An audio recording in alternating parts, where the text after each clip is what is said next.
Հյուսիսարևմտյան օդային ցուրտ հոսանքները սեպտեմբերին հանրապետությունում կգերակշռեն, դրանով պայմանավորված էլ օդի միջին ջերմաստիճանը նորմայից 1 աստիճանով ցածր կլինի։ Տեղումները սակայն կանխատեսվում են նորմայի սահմաններում, անձրևները կգերակշռեն միայն Սյունիքում եւ Վայոց ձորում, բայց համեմատական ցածր ջերմաստիճանը հանրապետությունում կանխատեսվում է միայն ամսվա 2-րդ տասնօրյակին, սեպտեմբերի առաջին օրերը տաք են լինելու։ Ամենաբարձր ջերմաստիճանները կգրանցվեն Արարատյան դաշտում, Սյունիքի հովիտներում եւ Տավուշի հովտային գոտիներում։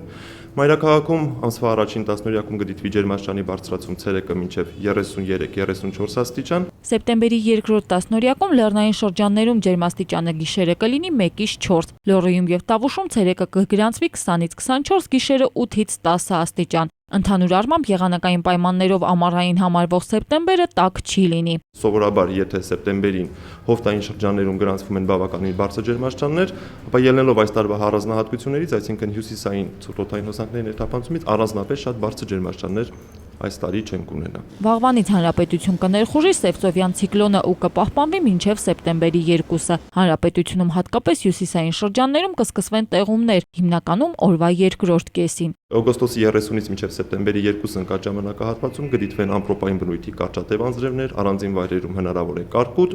ամպրոպները կուղեկցվեն քամու ուժգնացմամբ մինչև 20 մետր վարկյան արագությամբ։ Վերջին ամենատակ օրը սեպտեմբերի 1-ն է, ջերմաստիճանը Մայրաքաղաքում եւ Արարատյան դաշտում կհասնի 35-ի, դրանից հետո ամառը հետզհետե կնահանջի։ Աննա Գրիգորյան, Վահե Եղիազարյան, ժամը լրատվական։